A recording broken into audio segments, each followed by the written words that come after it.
Yeah, we were just talking about the wildfire situation and how crazy it is that they spent $24 billion last year on the homeless. Yeah. And what did they spend on preventing these wildfires? Zero. Zip.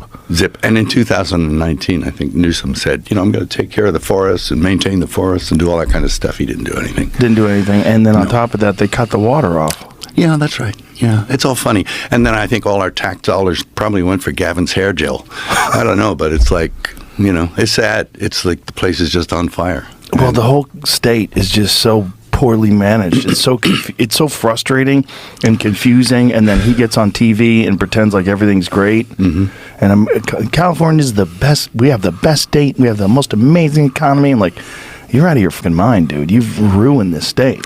Personally ruined it. Well, it's the same team that was up in San Francisco, and they came down to L.A., and they're doing what they did in San Francisco. And San Francisco's kind of like apocalyptic now, Yeah. I went there, and it's just like people, homeless. It's a mess. It's just unbelievable that society can crumble that quickly. Mm-hmm. It really is unbelievable. It doesn't take long. No. Yeah. I read a book once by Jared Diamond called Collapse. Mm-hmm. Have you ever read that book? Yeah. Crazy, right?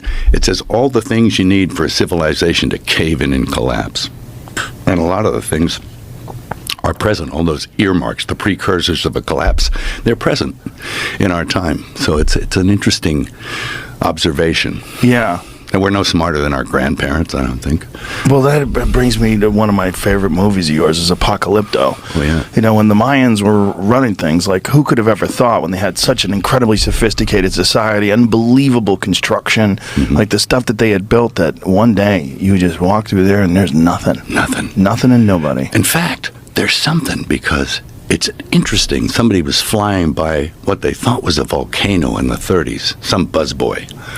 And he thought, hey, somebody built that. Wait a minute, there's 4 by 8 foot bricks. That's man-made. And it is literally the biggest pyramid in the world. It's bigger than the ones in Egypt, and it's in Guatemala. Yeah, we talked about that the other day. Yeah, it's a recent discovery, right? Well, not that recent.